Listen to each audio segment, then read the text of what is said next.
Hi, I'm Rachel, and this is my July 2020 book haul.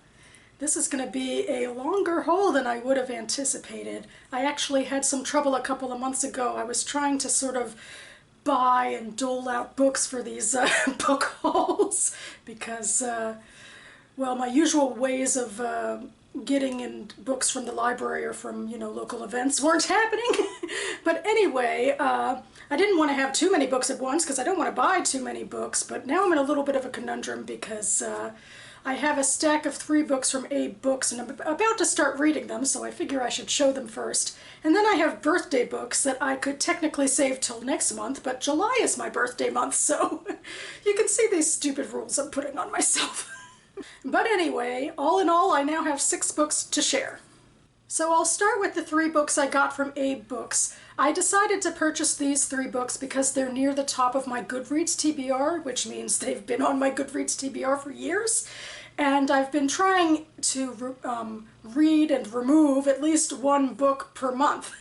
And I have a bit of a little schedule for myself. Starting with this one.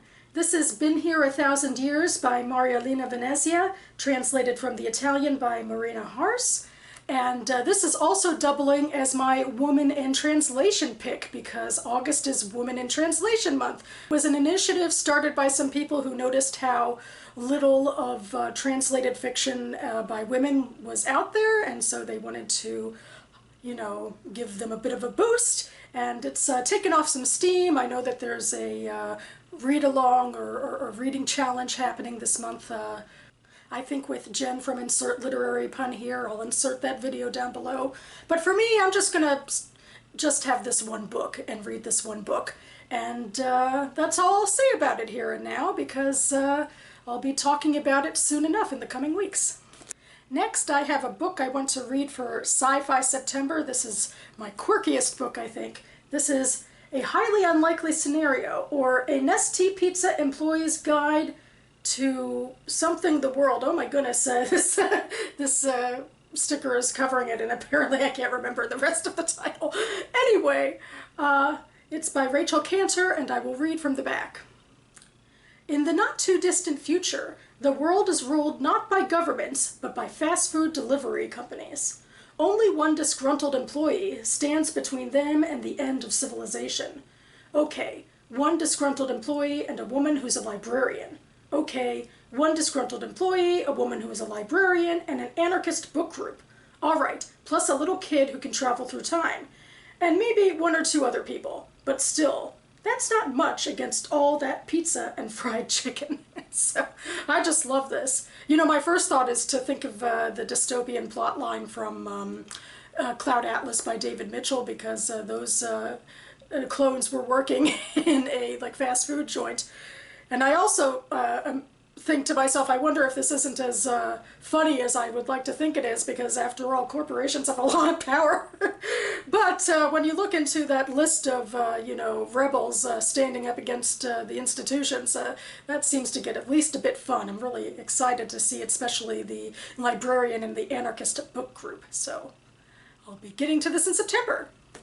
And finally, from my Abe Books / GoodReads pile, I have The Invitation by Anne Cherian, which I'm hoping to read sometime, I think in November or December. I put it on my, my planning list.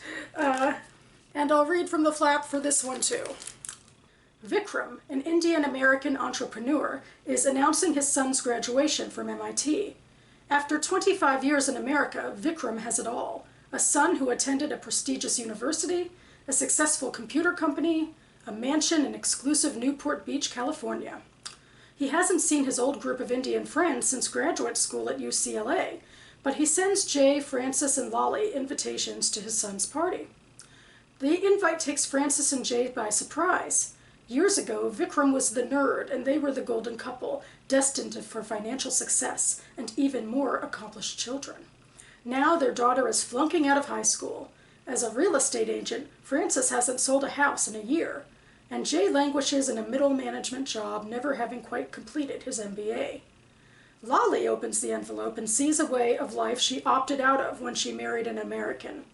Her husband has suddenly rediscovered his Jewish roots, leaving Lolly to seek comfort in flirtatious emails to an old flame.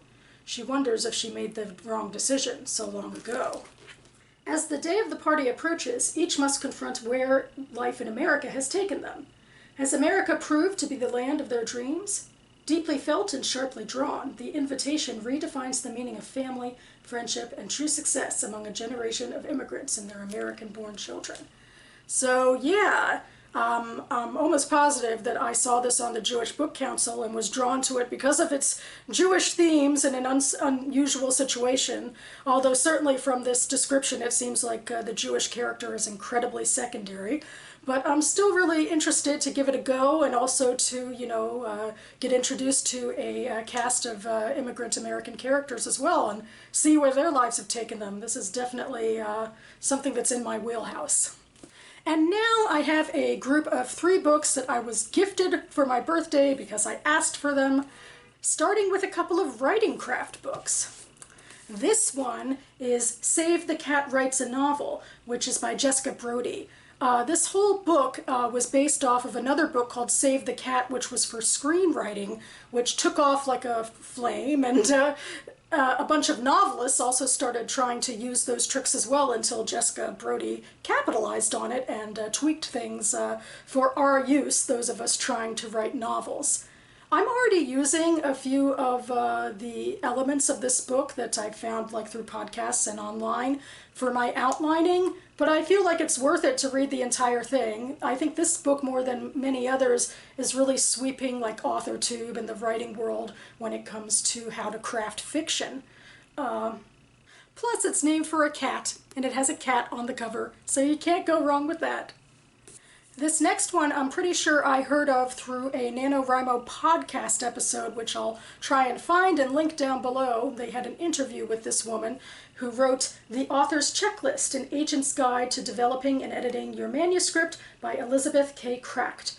And I liked the interview a lot, and I'm especially intrigued by this perspective because for those of us who are interested in traditional publishing and are writing novel-length manuscripts, our first foray into that world is to make contact with an agent. They're the first ones we have to impress, so it would be good to have a little intel into what they're looking for. I mean, that being said, one of the major MOs is everyone's different, everyone's subjective, one agent will like things that another won't, but it's still really intriguing to get a perspective of someone in the biz. So, looking forward to this. And finally, this is, I guess, technically writing craft related for me in a way, but not in a general way. It's a very specific way. I'm talking about the book Little Red Riding Hood Uncloaked, Sex, Morality, and the Evolution of a Fairy Tale by Catherine Orenstein. And this one I heard about years ago now through Jen Campbell. I'm sure she has a video where she talks about this in more detail. And for me, Little Red Riding Hood became one of the inspirations for the fantasy project I'm doing. I also am kind of fascinated by the idea of what this fairy tale really means. And I named the antagonist in my fantasy project after the wolf as well. And very interested in the whole idea of Little Red Riding Hood and what it's saying about women's sexuality and how it's viewed. So this will mostly be not necessarily for the writing, but for my own interest in the evolution of this fairy tale and sociology and particularly how it pertains to female bodies. So I'm really grateful that Jen alerted me to this book, and I'm glad I finally have it in hand. So that about covers it for me now. You can find the GoodReads links for all of these books listed down below.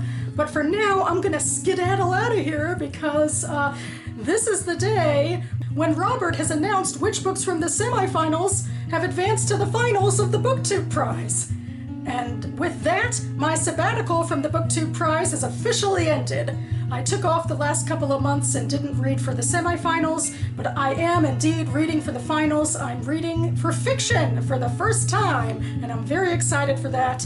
And within the next few days, I will be back on this channel to give my thoughts about which books advanced and what I think about them, so stay tuned. In the meantime, thanks so much for watching, everyone. happy August, I guess, insofar as months exist anymore. But anyway, I'll see you next time.